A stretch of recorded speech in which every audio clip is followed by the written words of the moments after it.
बिस्मिल्लाहिर्रहमानिर्रहीम। अस्सलामु अलैकुम वरहमतुल्लाहि वबरकातुह। ऑनलाइन टीचर की जानिब से आप सबको खुश आमदीद। दोस्तों, आज की हमारी वीडियो बहुत ही अहमियत के हामिल है। ये वीडियो खुसूसन उन हज़रात के लिए है जो तंग दस्ती का शिकार हैं और अपने रिज़्क़ में वुसाअत चाहते हैं। बिस्मिल्लाहिर्रहमानिर्रहीम। अस्सलामु अलैकुम वरहमतुल्लाहि वबरकातुह। ऑनलाइन टीचर की जानिब से आप सबको खुश आमदीद। दोस्तों, आज की हमारी वीडियो बहुत ही ख़ास वीडियो है कि जिसमें हम आपको बताएंगे कि मुश्तज़नी से कैसे छुटकारा पाया जाए। ये बिलखुसूस उन नौजवानों के लिए है जो इस तरह के गलीज़ और बुरे मर्ज़ में गिरफ़्तार हैं। और एक भाई का कमेंट भी मिला, कहता है कि मुश्तज़नी से कैसे बच सकते हैं, अल्लाह के लिए कुछ बताएं। ये इस भाई के अल्फाज हैं जिन्होंने मैसेज किया कमेंट बॉक्स में। तो ये वीडियो उस भाई के लिए भी है और सुनने वाले तमाम नाज़रीन उन नौजवानों के लिए है जो इस तरह के गलीज़ मर्ज़ में मुब्तला हैं। तो दोस्तों, सबसे पहले हम आपको बताएंगे कि मुश्तज़नी के असबाब क्या होते हैं, कि मुश्तज़नी लोग क्यों करते हैं, आमतौर पर इसमें गिरफ़्तार क्यों होते हैं। दोस्तों, पहला सबब शादी में ताख़ीर है कि एक बच्चा 13 या 14 साल की उम्र में बालिग़ हो जाता है, लेकिन मुआशी और समाजी मसाइल की बिना पर वो बुलूगत के 15 या 16 साल बाद ही शादी के काबिल हो जाता है। बालिग़ होने के 3 से 4 साल के बाद वो शादी के काबिल हो जाता है। तो अब इसका इलाज क्या है? इसका इलाज जल्द अज जल्द शादी है और शरीयत भी यही कहती है कि बालिग़ होने के बाद जितना जल्दी हो सके शादी कर दी जाए ताकि गुनाहों से बचा जा सके। तो दोस्तों, अगर शादी की इस्तेदाद न हो तो हदीस के मुताबिक रोज़े रख कर शहवत को काबू किया जा सकता है। ये हदीस के अल्फाज हैं कि नबी अकरम सल्लल्लाहु अलैहि वसल्लम ने इरशाद फरमाया कि अगर इंसान को शहवत तंग करे और वो शादी की इस्तेदाद न रखता हो तो वो मुसलसल रोज़े रखे तो इंशाअल्लाह, क्योंकि रोज़े रखने के बाद इंसान को सारा दिन भूखा प्यासा रहना पड़ता है और साथ साथ गुनाहों से बचना भी पड़ता है, वगरना रोज़े नहीं होंगे। तो रोज़े रख कर शहवत को काबू किया जा सकता है। अच्छा, और एक वजह मुश्तज़नी के असबाब की ये भी है कि जब एक बच्चा जवान होता है तो उसके हार्मोन्स में तब्दीली आती है। चुनांचे वो इस हिजान की नौइयत को समझने के लिए अपने दोस्तों से रुजू करता है। अगर उसके दोस्त अहबाब मुश्तज़नी और गलत किस्म की फ़िल्में और वीडियो देखते हैं, वो इस किस्म की खराफावत में मुलव्वस हैं, तो वो उसे भी इन मामलात में मुलव्वस कर लेते हैं।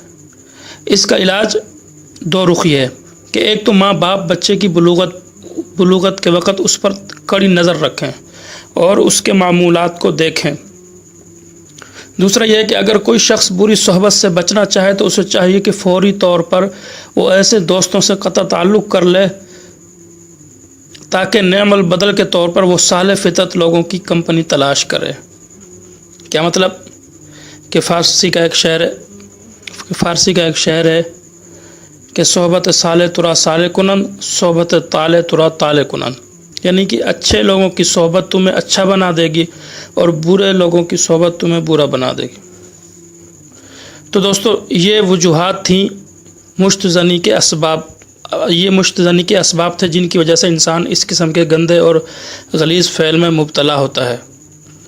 तो अब अगर आप इस किस्म के गंदे और गलीज़ फ़ेल में अब तक मुब्तला थे और अब छुटकारा पाना चाहते हैं तो सबसे पहले आपको अपने रब के हुजूर तौबा करनी होगी और सच्चे दिल से तौबा करनी होगी। क्योंकि एक शख्स नबी करीम सल्लल्लाहु अलैहि वसल्लम की खिदमत में हाजिर हुआ और कहने लगा, हाय मेरे गुनाह, हाय मेरे गुनाह। इसने 2-3 मरतबा यूँ ही कहा। हुजूर सल्लल्लाहु अलैहि वसल्लम ने इरशाद फरमाया, तुम यूँ कहो कि अल्लाहुम्मा गफ़िरतुका औसअ मिन ज़ुनूबी व रहमतुका अर्जा इंदी मिन अमली। ترجمہ کہ اے اللہ آپ کی مغفرت میرے گناہوں سے بہت زیادہ وسیع ہے اور آپ کی رحمت میرے نزدیک میرے عمل سے بڑھ کر زیادہ امید کی چیز ہے۔ چنانچہ اس شخص نے ایسا ہی کہا تو آپ نے فرمایا پھر کہو۔ اس نے پھر یہی الفاظ کہے تو حضور صلی اللہ علیہ وسلم نے فرمایا اٹھ کھڑا ہو، اللہ نے تیرے گناہ معاف کر دیے۔ تو دوستو یہ الفاظ اگر آپ کہہ لیں تو ٹھیک، یہ الفاظ نہ بھی کہیں، آپ سچے دل کے ساتھ، سچے ارادے کے ساتھ، اخلاص کے ساتھ اگر آپ اللہ رب العزت کے سامنے خشوع و خضوع کے ساتھ دعا مانگیں گے تو انشاءاللہ وہ رب بڑا غفور الرحیم ہے، وہ آپ کو معاف فرما دے گا۔ اس کے بعد آپ نے کرنا کیا ہے کہ اگر آپ کے بس میں ہے جتنا جلدی ہو سکے آپ نکاح کر لیں، کیونکہ نکاح کرنے سے انسان گناہ سے بچ جاتا ہے۔ نبی علیہ الصلوۃ والسلام کا ارشاد ہے کہ اگر تم میں سے کوئی شخص کسی اجنبی عورت کو دیکھے اور اس پر شہوت غالب آئے تو وہ فوراً گھر چلا جائے اور اپنی بیوی سے ہم بستری کر لے، تو اس سے کیا ہوگا، انسان گناہ سے بچ جائے گا۔ اور دوسری چیز کہ گندی ویڈیوز اور گندے فوٹوز نہ دیکھیں، خدا را نہ دیکھیں، اس سے بچیں۔ گناہوں کے ساتھ ساتھ اس کی زندگی بھی تباہ ہوگی اور آپ کی صحت بھی تباہ و برباد ہوگی۔ نمبر 3، مسلسل روزے رکھے جائیں۔ یہ حدیث کی روح سے یہی چیز بتائی گئی ہے کہ اگر شہوت غالب ہو جائے تو مسلسل روزے رکھیں۔ نمبر 4 کہ نماز قائم کریں اور اللہ پاک سے ڈرتے رہیں، اور دعا کرتے رہیں۔ نمبر 4 نماز قائم رکھیں اور اللہ پاک سے دعا کرتے رہیں۔ کیونکہ دعا مومن کا ہتھیار ہے۔ نماز پڑھتے رہیں اور اللہ پاک سے دعا کرتے رہیں کہ اے اللہ ہمیں ہر طرح کے گناہوں سے بچا، کیونکہ دعا مومن کا ہتھیار ہے۔ اور نمبر 5 کہ اپنے روزمرہ کے کاموں میں مشغول رہیں، یعنی کہ جتنا زیادہ ہو سکیں اپنے کاموں میں مشغول رہیں، اکیلے پن سے بچیں۔ جب انسان تنہا ہوتا ہے تو اس کو برے خیالات آتے ہیں، جس کی وجہ سے شیطان اس پر حملہ آور ہوتا ہے۔ تو دوستو امید ہے میری باتیں آپ کو سمجھ میں آئی ہوں گی۔ تو اگر ویڈیو آپ کو اچھی لگے تو ثواب کی نیت سے آگے ضرور شیئر کیجیے تاکہ دوسرے لوگوں کا بھلا ہو سکے۔